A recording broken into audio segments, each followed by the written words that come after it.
بسم الله الرحمن الرحيم. طلاب وطالبات الصف التاسع الأساسي في مدارس القاسم المشترك، السلام عليكم ورحمة الله وبركاته. أبنائي، درسنا اليوم عن مشكلة انحسار مياه البحر الميت. من أهم المظاهر التضاريسية في الأردن، يشكل البحر الميت الجزء الأوسط من الغور الأردني، ويعد أخفض بقاع اليابسة قاطبة، يبلغ انخفاضه 423 متر تحت مستوى سطح البحر.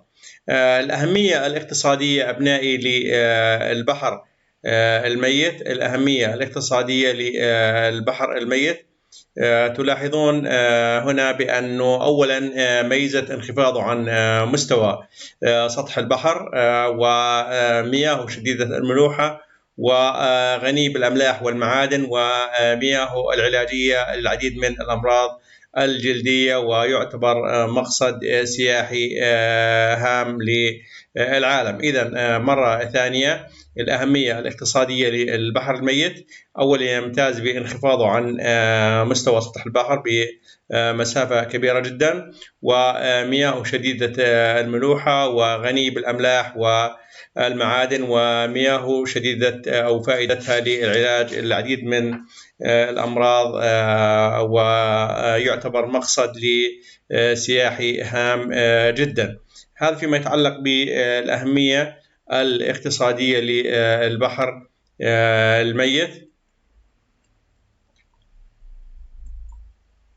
انحسار مياه البحر الميت أبنائي لنتيجة عاملين. أولا اللي هي العوامل الطبيعية. لو جاء سؤال ما هي أسباب انحسار مياه البحر الميت، انحسار نتيجة عاملين اللي هم العامل الأول العوامل الطبيعية المتمثلة بجفاف البحر الميت نتيجة ارتفاع درجة الحرارة، ونتيجة تراجع سقوط الأمطار، وقلة الروافد التي كانت تغذي مياه البحر الميت. والناحية الثانية اللي هي العوامل البشرية المتمثلة بتحويل مياه الروافد المغذية للبحر الميت. هذه العوامل التي أدت بالنهاية إلى انحسار مياه البحر الميت. أبنائي، هنا تلاحظون كمية الانحسار الهائلة في مياه البحر الميت في سنة 1960. هذه الصورة تعطينا دلالة واضحة على مساحة البحر الميت.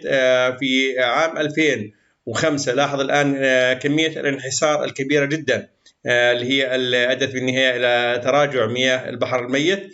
والزائر منكم إلى البحر الميت يشاهد سنويا أنه تتراجع المياه إلى الداخل، وبالتالي تقل هذه المياه، وهذا يهدد خطورة بيئية وخطورة سياحية على مياه البحر الميت. في عام 2050 متوقع، يعني لاحظ الآن بعد 45 عام، لاحظ متوقع أنه يصبح صغير جدا، وبالتالي مهدد بالجفاف. أهم الأضرار الناجمة أبنائي عن انحسار مياه البحر الميت، أولا انتشار حفر الإذابة، وهذه صورة لحفر الإذابة الناجمة عن تراجع مياه البحر الميت. هذه هي الصورة اللي تعرضنا لها قبل قليل.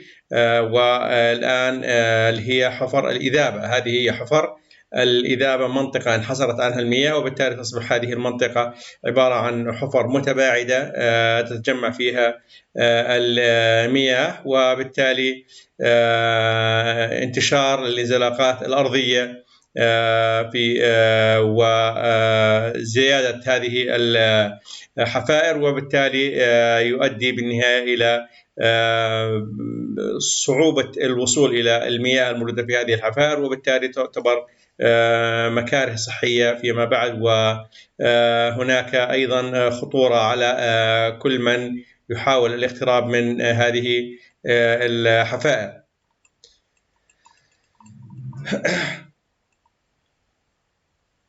لدينا أيضا هنا اللي هو المشاريع التي تم القيام أو محاولة القيام بها لإنقاذ مياه البحر الميت، ولغاية الآن هذه المشاريع لم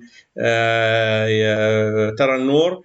مشروع ناقل البحرين يتم عملية نقل تبني الأردن فكرة مشروع ناقل البحرين على إنقاذ البحر الميت من الانحسار، وتكون الفكرة على نقل مياه البحر الأحمر إلى البحر الميت من خلال ناقل مائي يربط البحر الميت بالبحر الأحمر لتعويض كمية المياه الفاقدة والتخلص من مشاكل انحسار البحر الميت. نظرا لما يعانيه الأردن من نقص حاد في الموارد المائية المتاحة وارتفاع معدل نمو السكان، كان لابد من إيجاد مصادر مياه إضافية لتغذية العجز والاحتياجات المستقبلية، وذلك فقد نشأت فكرة مشروع ناقل البحرين لعدة أهداف منها.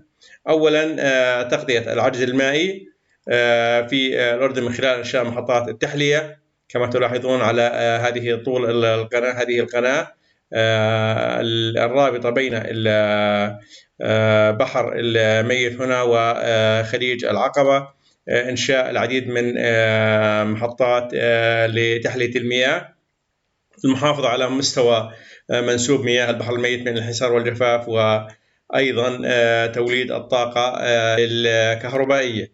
هذه هي أهم الخطوات التي قامت بها الأردن للحد من مشكلة انحسار مياه البحر الميت. وبذلك نكون انتهينا لهذا اليوم، وإلى اللقاء إن شاء الله في درس قادم، والسلام عليكم ورحمة الله وبركاته.